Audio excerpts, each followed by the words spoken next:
Walang sumusuporta sa family mo sa passion na gustong-gusto mong gawin. Let's talk about your passion and your dream in life na walang sumusuporta sa'yo. Kahit mismo mga kadugo mo na. Or even the people who are very close to you, who you expect to support you, is wala kang makuhang suporta galing sa kanila. Yung ganyang klase ng kwento, ladies and gentlemen, ay hindi na po bago. Marami nang nakaranas niyan at marami pa rin nakakaranas niyan. So if you watch Josh on Point's vid, sinabi niya doon na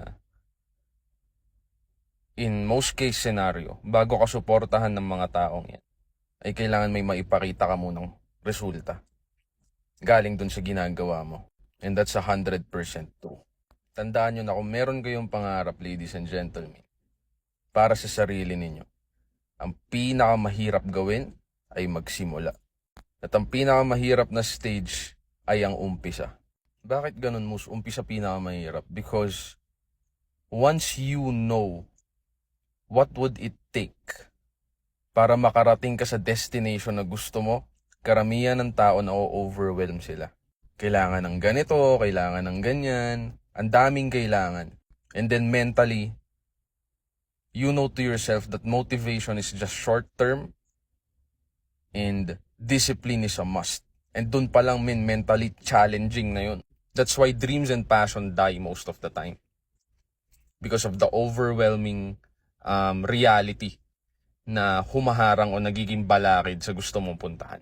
Kaya karamihan ng tao nagsishift na lang to be practical and wala namang masama doon. Yun nga lang, hindi mo lang masabi sa sarili mo that you are entirely very happy of how it happened or how your life panned out.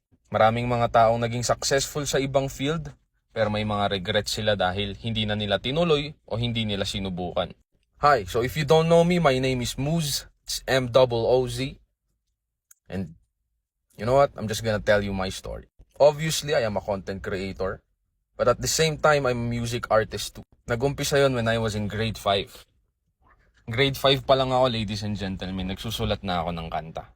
Airpat ko ang pinakaunang nagsabi sa akin. Pinakaunang taong nagsabi sa akin na wala akong mararating sa music na to. Imagine, ladies and gentlemen, I was in 5th grade. And my dad is telling me that. So bata pa lang ako, guys. Discouraged na talaga ako. My dad is not evil. Pero yung tatay ko, sobrang practical yan. When it comes to money, money is important. Yun ang pinaka-importante.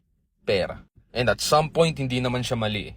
Back in 2020, pandemic year, dun ko na pag-isipan, because I was jobless that time, dun ko na pag-isipan na this is the perfect opportunity for me to actually do what I love.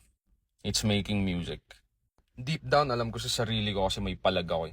Alam ko na kaya ko. I am confident within na kaya kong pumalag sa mga artists na kilala na nung mga panahon na yun. The only difference is they have experience and I don't. And they have the spotlight and I don't. Pwede mo siyang tawaging buhat bangko. Bit-bit ko sariling bayag ko, min. Bakit ganun? Bakit kailangan ganun? Kasi tol, wala namang maniniwala sa akin kung hindi ako naniniwala sa sarili ko. So 2020, men, wala akong proper equipment para makatapos ng kanta. Pero dahil magaling ako magsulat, ang ginawa ko, bumili ako ng beats, gamit yung maliit na ipon ko, okay? Nag-record ako gamit yung cellphone ko na iPhone 7 in the year 2020, okay? Sa loob ng cabinet para hindi siya maingay. As a debut back in 2020, bilang isang solo artist, Moz PH, I released a 7-song album. Diba? Wala kasi akong idea nun, min. As in, wala talaga. Ilang songs ba yung magandang ilabas, paano i-market, etc. I just want to be able to start. Kumbaga, manifesting energy na rin that I'm gonna be successful one day. And I just have to start. Kailangan ko ng starting point para matuloy ko siya.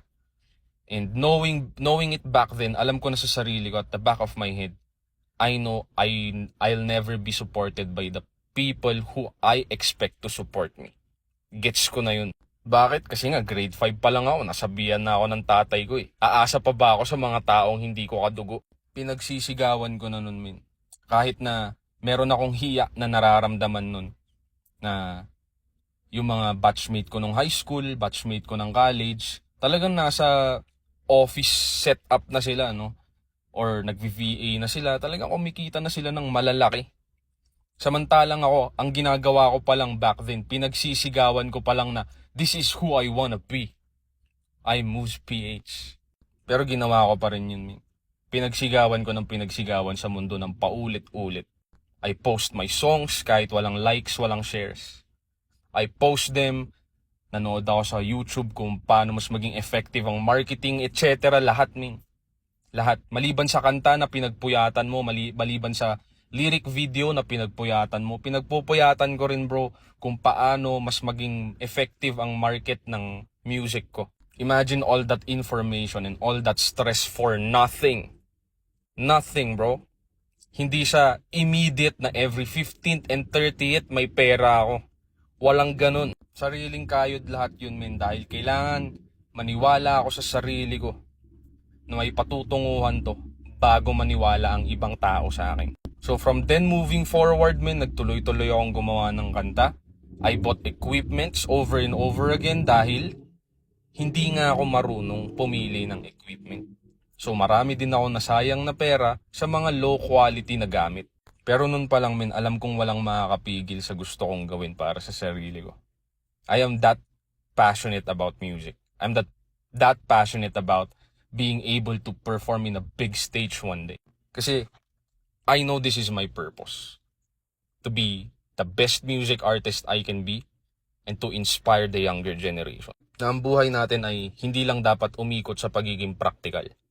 Yes, kasama dapat yon.